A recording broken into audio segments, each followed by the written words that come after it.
Everyone talks about the overbearing mother-in-law, but what if it's her mother-in-law? So it is grandma.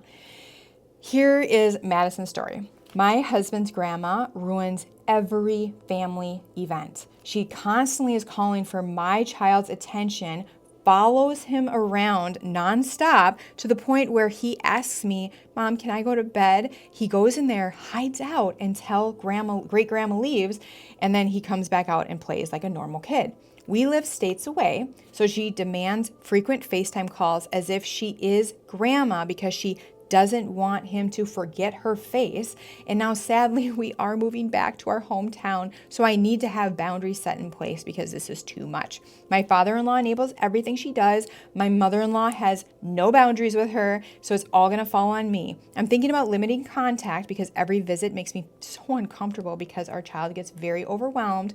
I feel like I'm protecting him, but I also want to check with you, am I overreacting? Not at all. Not at all. So I feel like your discomfort is not disrespect at all. It's just a data point. Your nervous system is recognizing this system, this setup, the way it is. It's not sustainable for your kid. So if this were happening to me, the first thing I like to do is I like to draw out a genogram just so I can see it, like how this system is operating. So on the top, we have great grandma. And this is just my conceptualization. I have no idea if this is your family. I'm just speculating. Great grandma sounds like she's using proximity to lower her worry that if I'm not close, I'm going to become irrelevant. So she wants to stay very, very close. So close equals care.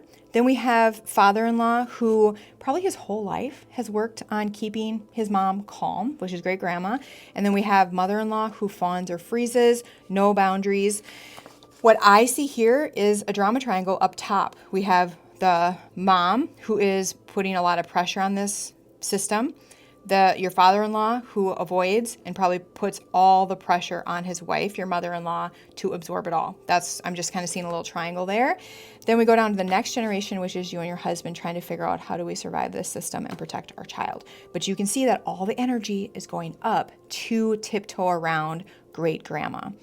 That's why you're like saying, okay, I need to do something here. Totally perfect. You're an amazing mom.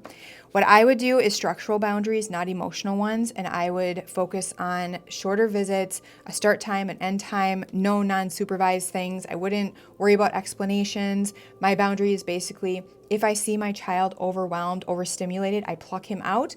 We go try to calm down. If he can rejoin, we do that. Otherwise, we end the visit early, try again another time. I would pick the cadence that works for me with FaceTime calls. I would remind myself, this is not a punishment. I'm simply protecting my kid. What advice do you guys have for Madison?